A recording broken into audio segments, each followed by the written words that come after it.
This is David Goldy, the World Wrestling Grand Prix Champion, and you're listening to the Alliance Guys Podcast. This is your first and only two-time DAWG Heavyweight Champion, Breaker Moran, and you're listening to the Alliance Guys Podcast.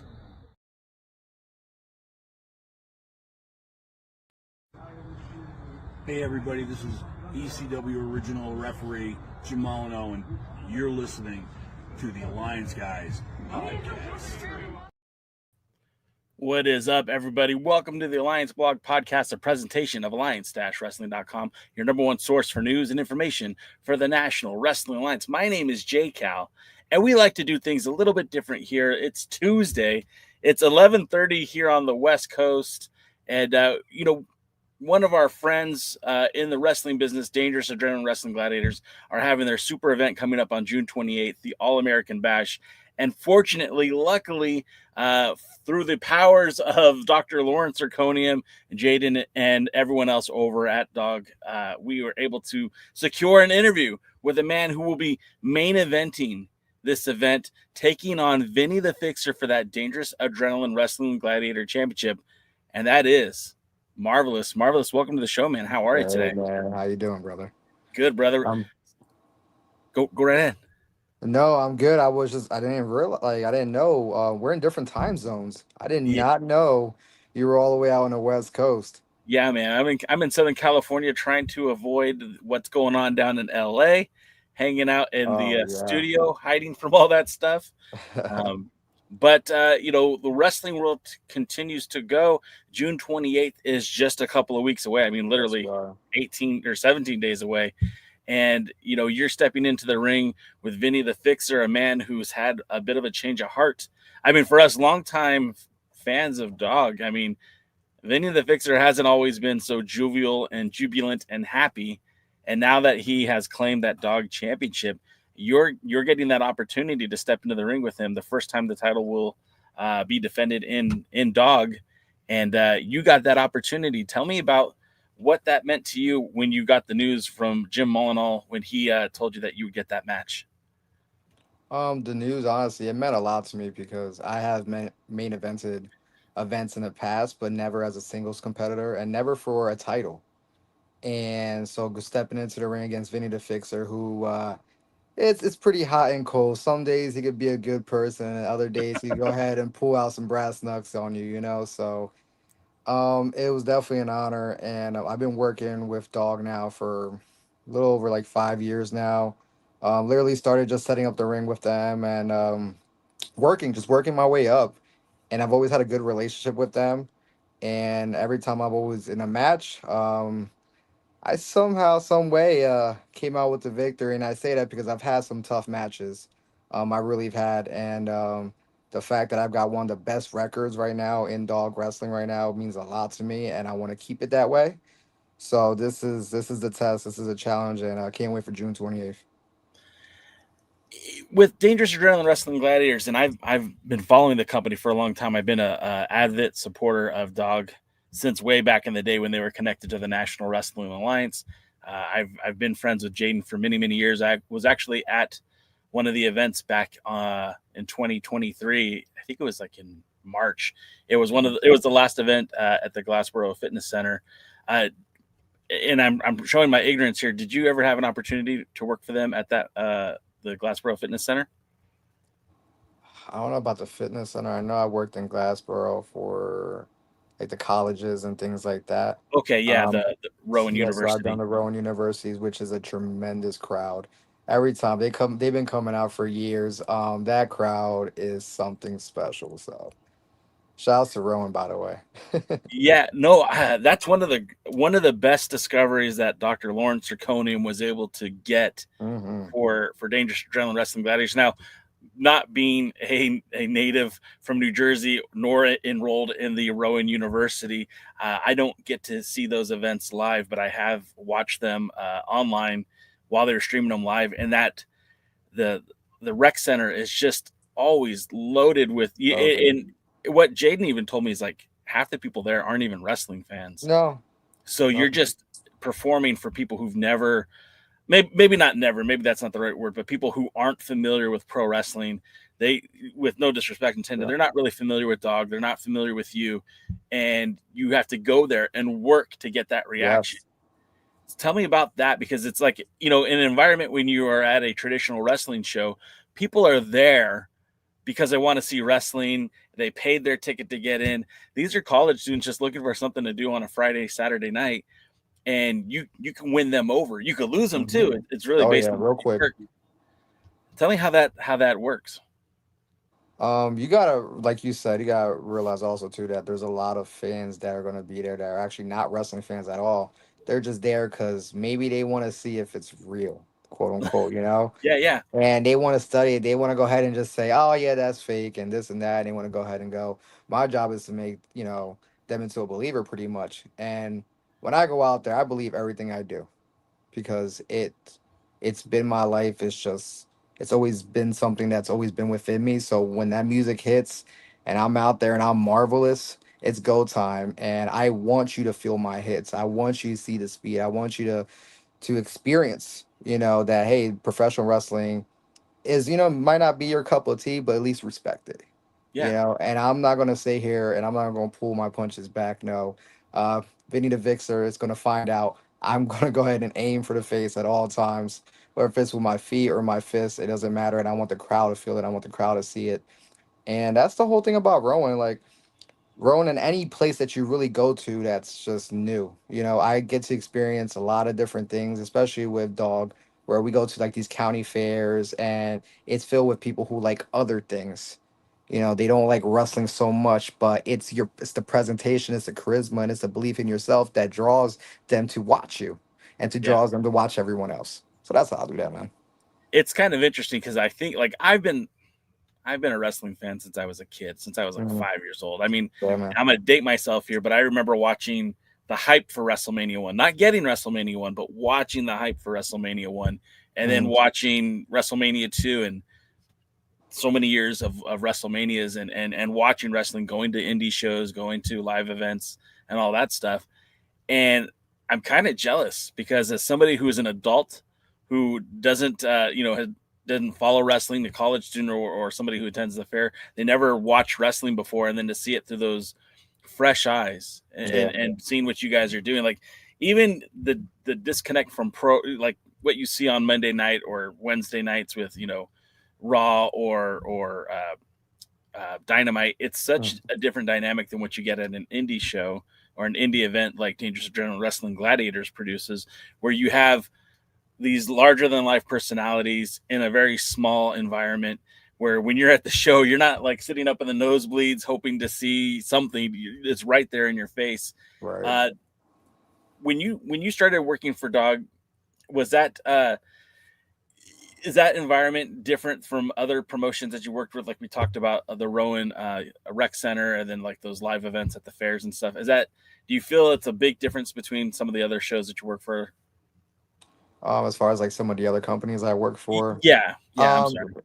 No, there's definitely is a difference with DAWG. I definitely respect DAWG. They run things very traditional, old school, and they make sure they get the best of the best around. I don't when I go to DAWG, I don't have to worry about like who I'm gonna work with, especially if I don't know who they are. Like I just know that they're gonna get somebody that's trusted, and if they trust them, then I definitely trust them because they've been around the game for a long time, and it's nothing but the best over there at DAWG. And everywhere else I've go, don't get it twisted. Like it's sometimes it could be a hit or miss, and that is just being completely honest with you. Right. All promotions are different. Some are really professional, some are not. And that's where you got to go ahead. You got to experience. And sometimes I got to drive 16 hours to find out I'm in the field. I probably got, I probably got lied to about my rate. So now I go ahead and I get paid $20 and I got to drive back and it was in front of 5 people. Listen, regardless, it doesn't matter. It's all about the experience. They always say, enjoy the ride. It's not about the destination. Those are character building moments, right? Like you Oh, could turn around 100%. and go home, or you're like, well, I I've got done my it. working boots. Let's put them on. I have done it. I've seen it, man. Like I've been to events and I won't get into too much detail, but we went to events where the building was shut because the promoter never paid for the building and was hoping to get it the day of. And Yeah. It's wild, man. Wrestling is a wild career to venture into, which leads me to the question: what possessed you to decide to become a pro wrestler? Because I feel like some people are literally destined to do it, and then some people stumble upon it. Hmm. And what's your story? Like, when did you become a fan of wrestling? When did you decide you wanted to try your hand at wrestling? Um, so wrestling's always been in my life. My parents always watched wrestling, whether it was my grandparents also watching wrestling as well. Nice. Wrestling was always on. Just a quick background, my dad grew up and raised in Puerto Rico, and he got to watch all those Puerto Rican bloodbaths, with Oh shit. Yeah, yeah. Abdullah the Butcher and Bruce Brody, Carlos Colon, all those guys like that. And then my mom, on the other hand, grew up where my grandparents always had WCW on, and she liked Ricky Steamboat Okay. and Sting and guys like that. So wrestling has always been on. It's one of those things that I definitely didn't stumble upon. It's more like at this point in my, I wouldn't say career, just in my life. Going to be 33 soon. I'm destined to do it, and regardless of what level I get to, I'm doing it, and that's what I'm destined to do because it feels right. It feels natural. And it actually, for a while, it took me a long time to kind of get back to wrestling because, of course, as a kid, when you're younger, it's like, that's all you want to be, is a wrestler. I grew up during that new generation attitude era. Like, you can imagine me as a kid, I'm Austin crazy. you know? Um, and I just grew up watching all of that and every Monday night, and also date myself just a little bit. But going back to the 90s, having picture, putting WCW on at the bottom, and Yep. of course putting WWE on, and it was just like I said, it's just been in my life. I've always also been in sports since I was 3 years old. I've always been in MMA. Oh wow. So I have a background in mixed martial arts, and I've done competitions and things like that. Did you And did you huh? do wrestling? Did you do wrestling in high school too, or separate? I I did a little wrestling before high school. I did a little wrestling in middle school. Okay. Just for me at the time too, especially with the scheduling of MMA, and then I started wanting to also branch out to other things like basketball. And Sure. never for me, I never I guess fit in with the wrestlers, at least I would say. Okay. Because I was always super strike heavy, at least at the time. And after a while, like, of course, when you get to adulthood, things happen, Sure. and there was a minute there where I'm being a regular person, quote unquote. I'm just working a factory job. I'm just at a factory, and I'm at a factory listening to these wrestling podcasts and watching these shows, and all that money that I made at the factory, I'm spending it on SummerSlam tickets, Yeah. Yeah. and I'm going to these events, and ironically, Jim Malaga actually was running a school about 20 minutes away from where I live at, and it was called OTW. And I used to go there every Saturday. They used to have shows in the afternoon. And I'm gonna be honest with you, 9 times out of 10, I was probably the only fan there. I mean that I've been in those situations. Maybe not the Yeah, only fan, but like I yeah. went to a show last no, two December 23. I went to a show and there was literally 15 people there, and I was like, "What am I?" Sabu was booked for the show. He was supposed to be there for autographs and photos. I was like, "I want to go see Sabu." Hmm. Sabu did not show up. He was not booked, and I was sitting there by myself, well, 14 other people, and it was the shits. But I Um, will say, those Saturday shows, like I said, it was a 2 o'clock Saturday show. Yeah, those were empty. But when Jim was running those 8 o'clock nighttime shows, it will be packed, standing room only. You had to literally open up the garage door just to get people just to watch. that's awesome. So those were So, those were definitely good time. Huh? so when you transition, you're a fan, you're going to the events, you're seeing the wrestling, you're like, Hmm. man, I'm destined for this. I grew up watching wrestling. I've put in training through MMA.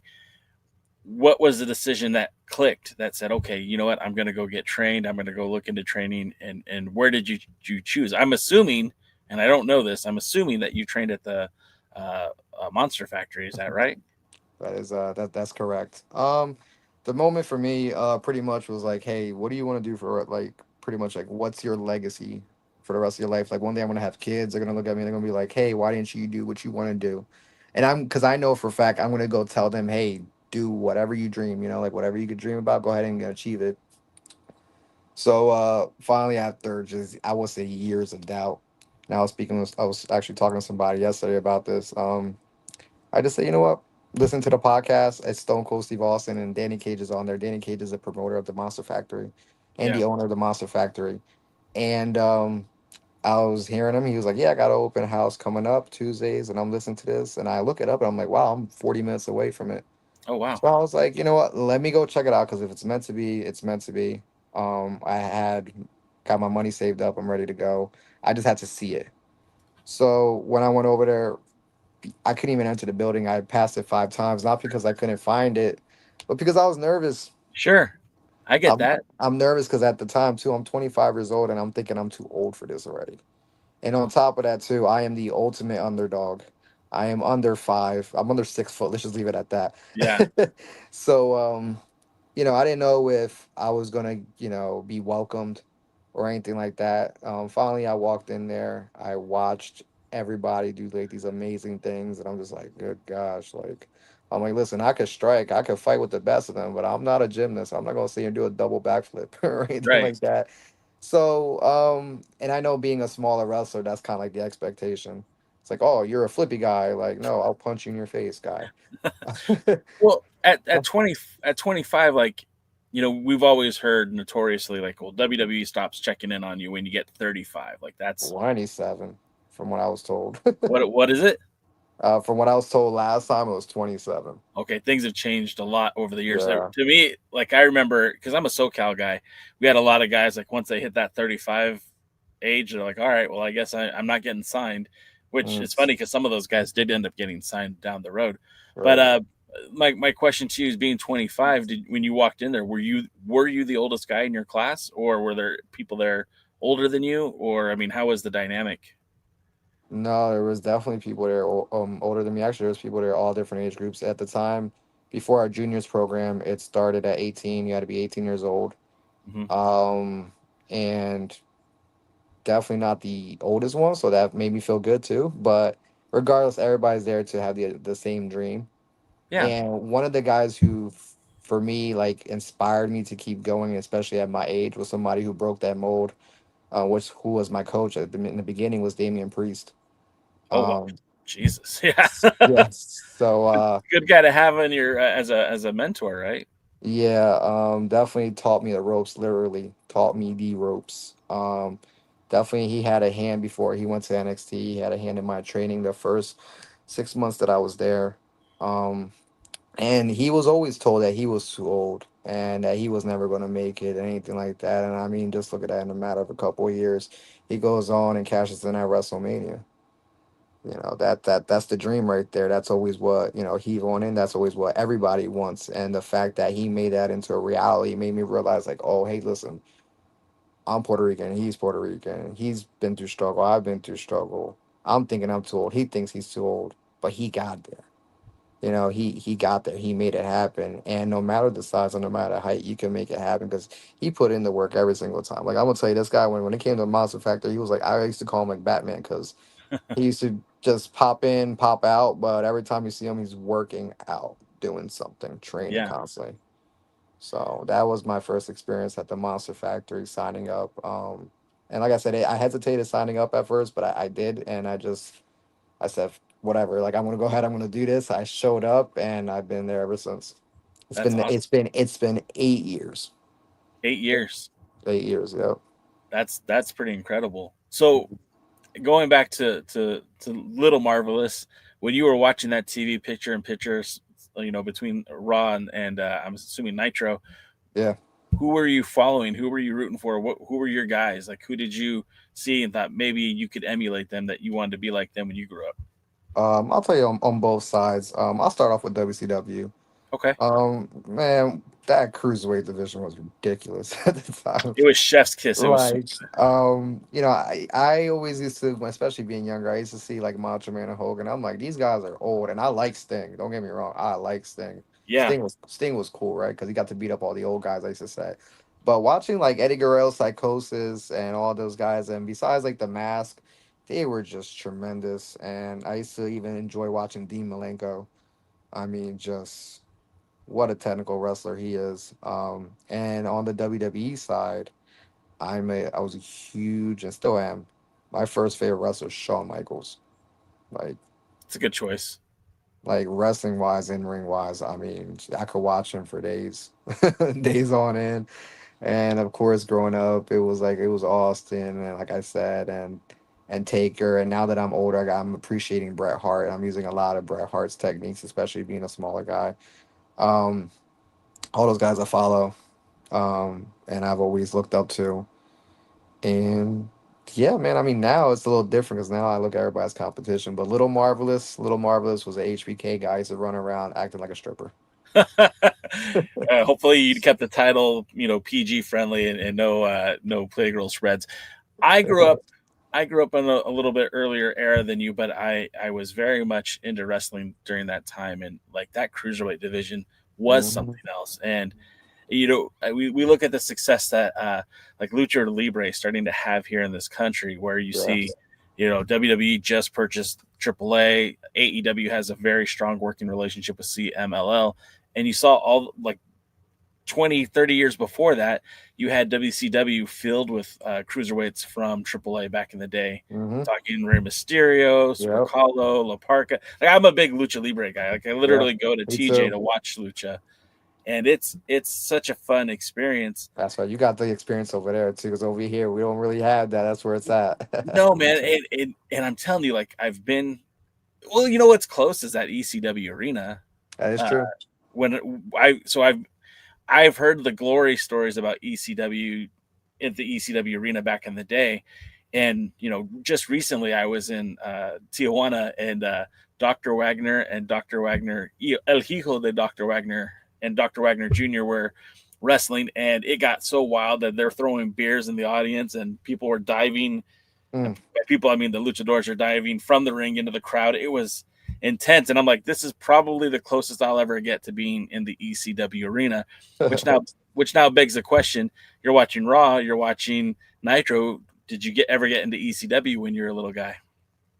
Yes, actually I did because my dad actually had a black box, one of those little old school black boxes. Nice. Yeah. So I did get to grow up watching ECW. Luckily, I was actually fortunate enough to wrestle at the 2300 arena already 4 times now in my career. That's dope. That's And great. going to be a fifth time coming up soon. The date's still on their way, but just big things. I'm gonna let you know that right now, just big things without saying too much. But yeah, I grew up on that. I love Sabu, RVD, especially RVD. Jesus, man. Uh, Grew up watching those guys. It was a little crazy, but then again, at the time, everything was crazy during that time. So, yes, I grew up watching all three. That's awesome. So Mhm. that to me, that's super special. That some people have their like hallowed grounds, right? The sacred place to wrestle. And, in Right. Southern California, it was always the Grand Olympic Auditorium because that's historically that venue's been around since the 1920s. And I know, Madison Square Garden is a very popular space on the East Coast for New York, but some people are like, hey, I'd like to wrestle at Center Stage in Atlanta, or I want to wrestle in the Omni in Atlanta. Some people want to wrestle in Arena Coliseo in Mexico. There's so many Hmm. different historic venues, but there's something special about that ECW arena, that 2300. And I was able to go there twice in the last year, one for the NWA 76th anniversary and one for the recent Crockett Cup. And you do get kind of chills walking into that building because I know everybody and their brothers run that in that venue now, but it still has such significance. And they have that Sabu banner up there. And you're like, wow, man, like you got to remember all that history happened right there in that building. And for you, in 8 years is not a long time in the business. I mean, it is, but it isn't in the grand scheme of things. In 8 years, you've already wrestled in that arena, the 2300 arena. What did that mean to you, being able to step into that arena, a place that you used to watch as a kid, where Sabu wrestled? Well, the very first time I got to wrestle there was I was actually just helping out. Okay. And it really didn't hit me until I went in the bathroom and I saw the big ECW sign. Yeah. Yeah. Spoiler, that's where it's at. If everybody's taking pictures with an ECW sign on the wall, it's in the men's bathroom. And then that's when it hit me too, because they were just, especially my first time there about 8 years ago, they were just kind of like fixing it up and making it Yeah. modern. So it was still under construction. But then when I had the match and I got the victory, it was like, wow, it's like I won my first match inside the ECW arena. Like that's freaking cool, you know. That's And really cool. the second time, I was helping TNA out. TNA needed some extra work, Nice. people for some extra work, and I was just helping on general. Rhino comes in, he's like, "Hey man, you got nice gear?" I was like, "Yeah, I do." And then he's like, "All right, what's between you and this other person?" Rhino's like, "Yeah, go ahead, give me a number. I'm thinking of a number between 1 through 7. What is it?" I got the closest number to it, so I got picked. I got to do a little match in TNA at the ECW arena for a TNA taping. It was a squash match. It was under 1 minute, but man, I got to be on TV in a TNA. Like I had a 1 day TNA contract at the ECW arena. For me at that time, it got no bigger than that. You know, it Yeah, got well, no bigger than that. let me hype you up even more because, like, how many people have ever put on a pair of boots, put on some tights and have wrestled in a ring? Yeah, Thousands, maybe millions, right?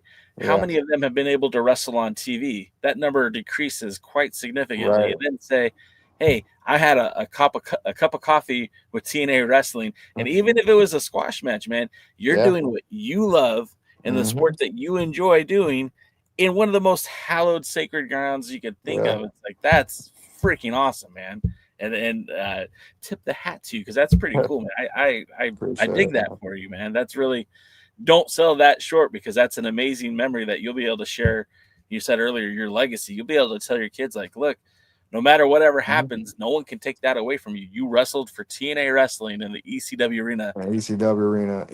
And actually, you know what? Now I think about it, and especially now that you're kind of hyping it up a little bit. Now Yeah, that I think about it, ECW arena has been a special place for me because yeah, then the next event it's MLW, and at the time I'm going in there with the suplex assassin Alex Kane. He has his open challenge. I'm walking in there getting suplexed around. But it was for MLW, a long, standing company that's been around for years. You know, a lot of stars walk through there, and just the fact that I got to do that again at the ECW arena, and then finally, the one of the best memories I have is Monster Factory. We ran at the ECW arena. It was the first Monster Factory show at the ECW arena, which actually you can see clips of on Apple TV. If you yeah, go to our show, Monster Factory, yes, that's on Apple TV, Monster Factory, get to see all about it. Had to put that little plug in there real quick. And I was in a 6-man cruiserweight match, middleweight match, I should say, for the middleweight medallion, and I got to have my own special interest. It wasn't just like me coming out cold because it's a squash match. No, it yeah, was the entrance because at the ECW arena, for those who haven't been there at the 2300 arena, it is spectacular. It's a small venue, but they have big screens, big TV screens, smoke effects. It really makes you feel like you're in a really large arena, really large environment. And walking out there, naming a Titantron, smoke is just going crazy, and the people are so loud, the walls are shaking.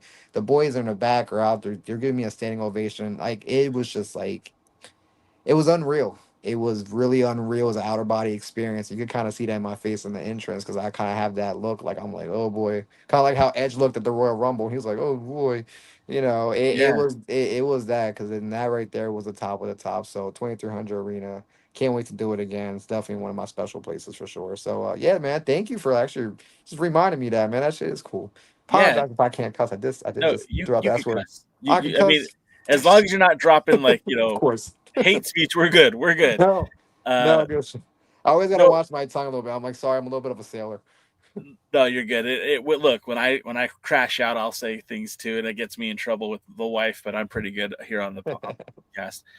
One of the things, you just mentioned one of these, or actually three really great moments at the ECW arena, 2300 arena. But let's talk about some of your great moments outside of the 2300 because this isn't just about you talking about yourself, but like hype yourself up, man, because there's there's not a ton of people in the chat, but we'll get a lot of people watching this later. This is in the middle of the day. We don't normally start filming interviews and stuff till later in the day, but Mm. like let's hype you up. Tell me some of your other best moments. Like what's your fondest wrestling moment? I mean, outside of those that you just spoke of, but like, what was your crowning achievement in Monster Factory? I know you're one half of the tag team champions with the God of Dad Bod and Right. the as the Body Snatchers, but like, tell me some more of your It's all right. highlight moments. snatching time. Definitely it came right after the pandemic. 2020, everything slowed down, of course, for professional wrestling, Yeah. especially for independent wrestling. Um, and at the time we have a middle we actually still do have a middleweight division, and during that time they were kind of on the fence of like, hey, should we get rid of this, should we not? And I'm like, you know what, for guys like me this means a lot, because guys like me could easily get just tossed into any little match with it's just meaningless. We want something to fight for. You Yeah. got your heavyweights, you got your tag team, you got your women's. Why not have your good best cruiserweight division? And we call that the middleweights. And I just started cutting promos because at the time we don't have a championship, we have a medallion, and it's Right. different and it's special. Honestly, it really is, because it's different. Everybody's fighting for belts. We're fighting for a medallion, and at the time there was another a friend of mine who was he was the holder of the middleweight medallion, and I would just cut promos on him, cut promos and cut promos and cut promos and post them online, just constantly cutting promos during the pandemic. And finally, when I knew when we were going to get back to running, and going back to full time, hey, this division or this plan that I've been just putting out to the universe is going to come. And finally, when the world started, getting back together, getting back to normal, it was showtime. And what's our first feud? It's me against Jafar for the middleweight medallion. And once I won the medallion, I made sure I'm like, all right, I gotta take this division and I want to make it something meaningful. That way, it doesn't get canceled. Because right Yeah. now, the medallion's on me. So whatever I do and it get canceled, it's gonna be on me. Huh. And I made sure I had the best match, stole the show at every like single event that we did for that medallion. I even went as far as to go ahead and just buy new medallions because I wanted to update it. I want to give the division something new to fight for. And it inspired a lot of people that were just coming up that were smaller that, hey, maybe they're not going to start right away against the heavyweights, but they could start here, Yeah. the middleweights, and it's a fresh start, and it's just something that it just keeps you going and it motivates you. And finally, I was having matches after match, and my best feud was against a guy named Daniel Alexander. Anybody that don't know him, please look him up. Daniel Alexander, 1-800 Bangers. I fought. Yeah, he's from Philly, straight Philadelphia boy. So if anybody knows anybody from Philly, that guy go hard. But we had a good blood feud. We were going for months on. We had a best of seven series. Finally, it culminated all the way to the co-main event at the Monster Factory in a ladder match for the middleweight medallion. Now, let me just backtrack real quick. That middleweight medallion, me and him fought for it at a pre-show match Okay. 8 months before that because it didn't mean nothing Right. at the time. I see We what you're fought saying. we fought hard to make it mean something them 8 months and get from the pre-show all the way to the co-main event. And you know who's in the main event? Steve Macklin. So I'm cool with sharing the co-main event with a guy named Steve Macklin, who is also a Monster Factory graduate. And ever since that day, that middleweight medallion, the middleweight division is still up and running and going.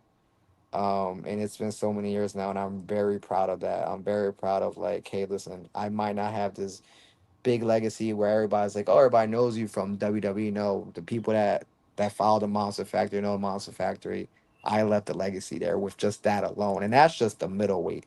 We're not even talking the tag team stuff yet, but we're just talking the middleweight stuff, and I'm just really proud of that.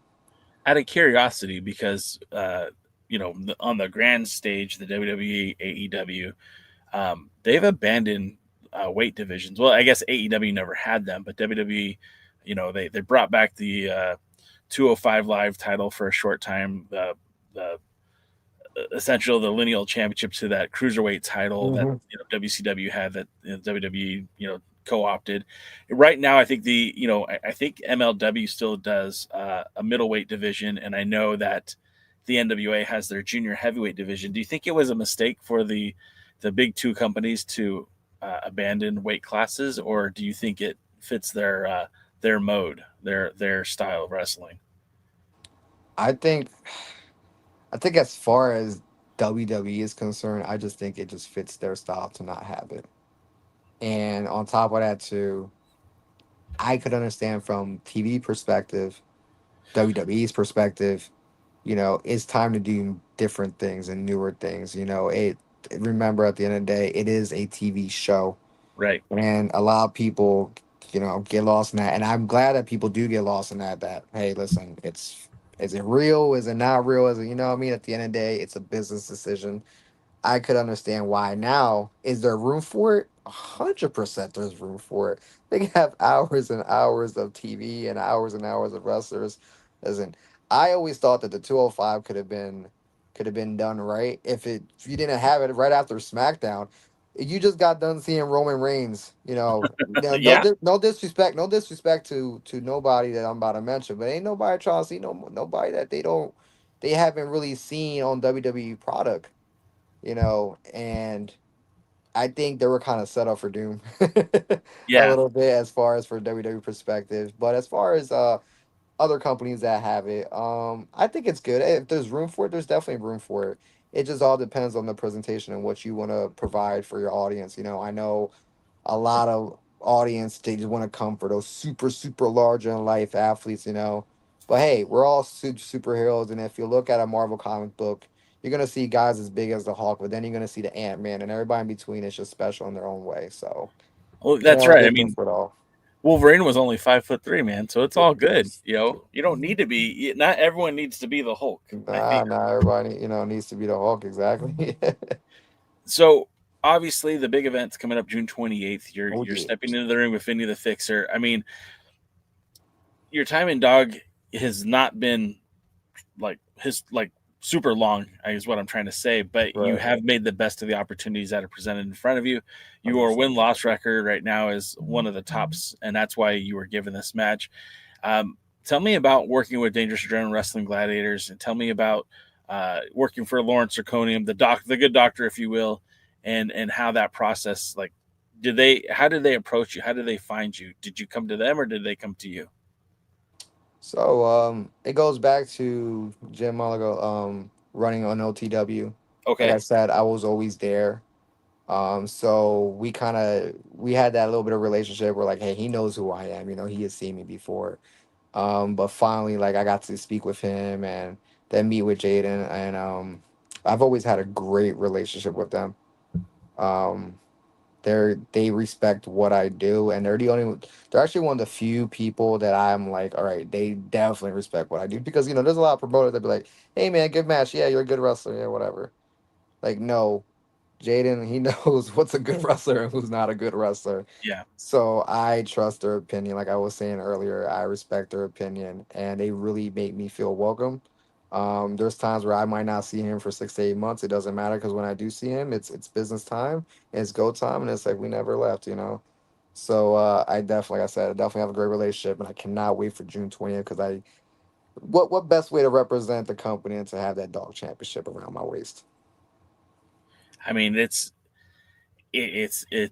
such a weird time when you think about that dog championship. I mean, it's Breaker Morant had a very historic 2-time run as champion. Mhm. Before him, Ray Jazz was champion. The late Dirty Money. I mean, there's that list of champions that have held the dog title going back to Damian Wayne and Chance Prophet. All these guys had such a significant contribution to not just Dangerous Adrenaline Wrestling Gladiators, but to pro wrestling at large. And if given this opportunity to win that title, I mean, you're going to be representing, not just wrestling in New Jersey, not just wrestling in Philly, but really wrestling all over the East Coast. Yeah. And that title, although I think some people sleep on what Dog has done and what it continues to do, it has still been around for many years now. And we're talking, like, I think they're right after 15 years now. Hmm. And they've had a lot of great competitors compete in that ring, and being able to share that ring with some of these guys of the past and the present, and considerably the future of Dangerous Adrenaline Wrestling Gladiators. What does that mean to you as, a student of the game, a performer, a pro, and somebody who still has a lot of gas left in the tank to do something next and take something to the next level? You gotta keep it going. Somebody's gotta do the job, right? It's gotta get done. That's true. It's gotta get done. So that's what I'm here to do right now. And I know that Jade and them, they trust. They know that I'm here to work. They know they could trust me. They could turn around. They could close the door. They could look away. Hey, you tell me what I gotta do. I got you. I'll knock it out the park. So I'm ready to go, man. I'm here to take that legacy and put it on my back and continue moving forward. So now let's take the interview in a little bit different direction, because obviously June 28th is not too far away, but you still have other responsibilities. Yes. Part of the Tag Team Champions at Wrestle Factory, and I'm sure you're still taking bookings whenever they come up. Oh yeah. What is on the horizon for you? Where are you going next? What opportunities are opening up for you? We have I'm a very, very, very, very, very busy individual in the month of June and also July down to August and more. We have next coming up, we actually have this Friday at the Monster Factory for Total Wrestling Live. That's where you can see the Body Snatchers in full as a tag team champions. So for those who want to watch it, it's on YouTube, 9 p.m. Eastern time. That is Monster Factory Total Wrestling Live. Also, too, I got Mawa coming up, I believe, June 21st. I hope I didn't get the date wrong. If I did, oh, go ahead and chop me. But the body snatchers will be making their debut against the Mawa Tag Team Champions, and Nice. I hope that the Tag Team Champions realize that the body snatchers, we're not friendly people. We're not easy competition. Matter of fact, we're just there to grind bones up, beat people up, and not only beat people up, but snatch their titles up. So we're gonna do that as well too, and become the new Mawa Tag Team Champions. And also too, I gotta go down to Florida, fly out to Florida, Orlando, Florida for All Combat Wrestling. That is Nice. August 9th, down there. Extreme. You want to talk about lucha down over there in California? We have lucha over here in the Caribbean flavor. Yeah. Also to and around the Orlando, Florida. So I'm doing big things over there, and also in New York, we're going to Victory Pro Wrestling. I will actually be out there August 16th. The Body Snatchers just turned baby faces over there, so we turned a new leaf. That doesn't mean we're done snatching bodies. It Right. just means that, hey, kid, you know what? We like you too. High five. You can Other you than can that, you can cheer the body snatching in New York. you can cheer the Body Snatchers in New York. You can cheer the Body Snatchers at the Monster Factory. Anywhere else, honestly, you can cheer the Body Snatchers all the time because that's what this is all about. Make your voices known. Cheer for Marvelous. Cheer for the God of Dad Bod. Cheer for, I got him right here, Mini Marv right here. Oh, dope. We Are got now a, huh? now are those for sale? Do you have a shop or a store how people can buy those? We are currently sold out of Mini Marv. And to anyone who wants to know about the origins of Mini Marv, please follow the Monster Factory. All things Mini Marv. I am completely sold out of him. They don't make them no more. It was a limited stock, limited quality. I wish I could make more, but one day soon we'll have a Mini Marv 2.0. But at my shop, I do have a Pro S&T store at Pro S&T/Marvelous. And I actually do have exclusive gear, especially also in person. Just go ahead and contact me at Marvelous XCII on all social media platforms. Got a variety of stuff here, even down to body bags. That's dope. What does the XCII stand for? Honestly, the XCII is just I couldn't put Marvelous as my headline, so it's just my Roman numerals for 92. That's all. It was just the year That I was works. born, 92. My That works. biggest pet peeve was nobody really asks me what my wrestling name is. They just throw it out there as Marvelous XCII, and I see it on a graphic, and I pull my hair out. Um, That's so funny. some people, they take it as disrespect when I approach them about it. Look, to me, I just take it as, listen, I'm a business. I just want my business to be correct. Like, Yeah. if you don't want Nike up there to say Ike, like that's all I'm saying.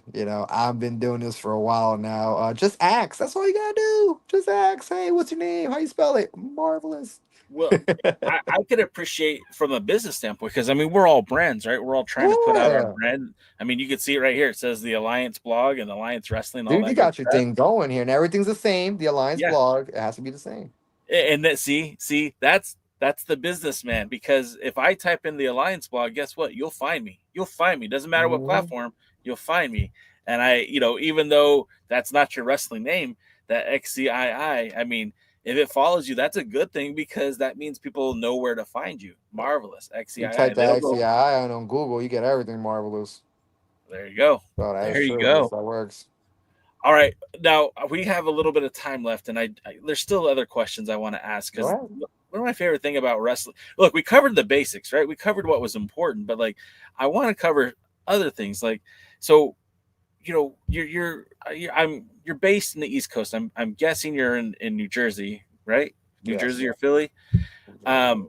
What, like, who's in the area that you would like to face that you haven't faced yet? I mean, there's a lot of great talent out there. I was reading the match notes, and Dr. Lawrence Zirconium said, "Hey, don't forget, he's got a pinfall victory over David Goldy." I was like, "Okay, well, we got to talk about that too." So, like, David Goldy seems to be like, the name implies, the golden child everywhere. You have a victory in a 2 out of 3 falls match against him. Do you ever want to perhaps maybe get a rematch, get an opportunity to face him again, or who is somebody you'd like to step in the ring with? We could talk about Goldie real quick. Yeah. It's funny because everybody knows. Me and Goldie started pretty much together at the Monster Factory. I've known Goldie since he was 17 years old, a little kid, pretty much. I actually have a great relationship with Goldie. He's really good to my brother. He actually invites my brother all the time to go watch little pay-per-views and stuff like that. Goldie has worked really hard to get to where he's at and also to look like how he looks. He looks like a Yeah. star. He should be on TV. I just got done having this conversation with him all the time because, no matter how many times people give you all these opportunities, he's been on TV. He got to do he took that great Cody Cutter, or was it a Cody Cutter? Oh my gosh, Crossroads. Oh, Yeah, the Cody Cutter. Crossroads. He took Crossroads. that great Crossroads, and I'm just been really proud of him, and I'm actually genuinely happy for him. I'm not a bandwagon jumper or anything like that because I have been there since day one. He knows that I get to do the secret golden era fist bump. I I've seen all his progress from day one. So he deserves nothing but the best. So I'll give him a quick shout out. He always gets put over a lot. I'm gonna put you over one more time. Shout out, baby. Well, I would imagine, and correct me if I'm wrong, but Goldie's success is also kind of like the Monster Factory success, Yeah, because the more he gets put over, the more he gets these opportunities, people are going to look at the graduates from the Monster Factory in the same vein, like, oh, Goldie came from there. So this guy, he came from there too. He's got to be pretty good too. And to me, I feel like that opens up doors. Like, we have a school out here in Southern California called the Santino Brothers Wrestling Academy. heard of And them. probably the most well-known name in there is Brody King, who's now working in AEW. But they've had a lot of graduates that have come from that and have just really been hot shit anywhere they go. And it's like, now people in Southern California, if they want to train, like, Santino's is where to go, because they make TV wrestlers. They make people who show up on TV. And I got to imagine with Goldie getting these opportunities, it's just more credibility for the Monster Factory and those who went there. I mean, do you agree or disagree with that?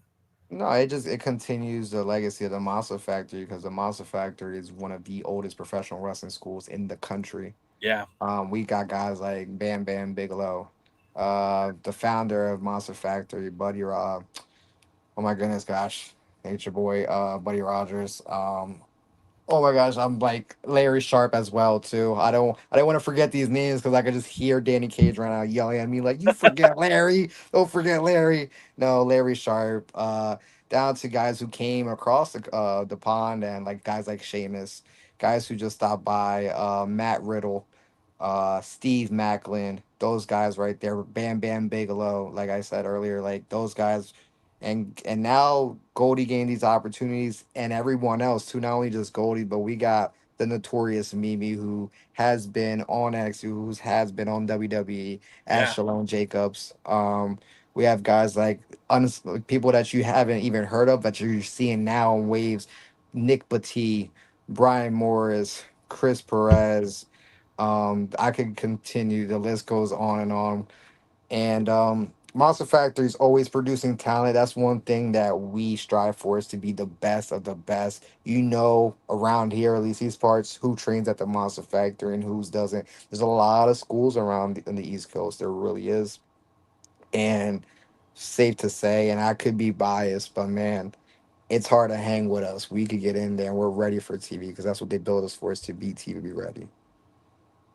So obviously June 28th, just around the corner, you got to have a lot of matches that are coming up as well. But what is driving Marvelous to be Marvelous? What's driving you to take that next step?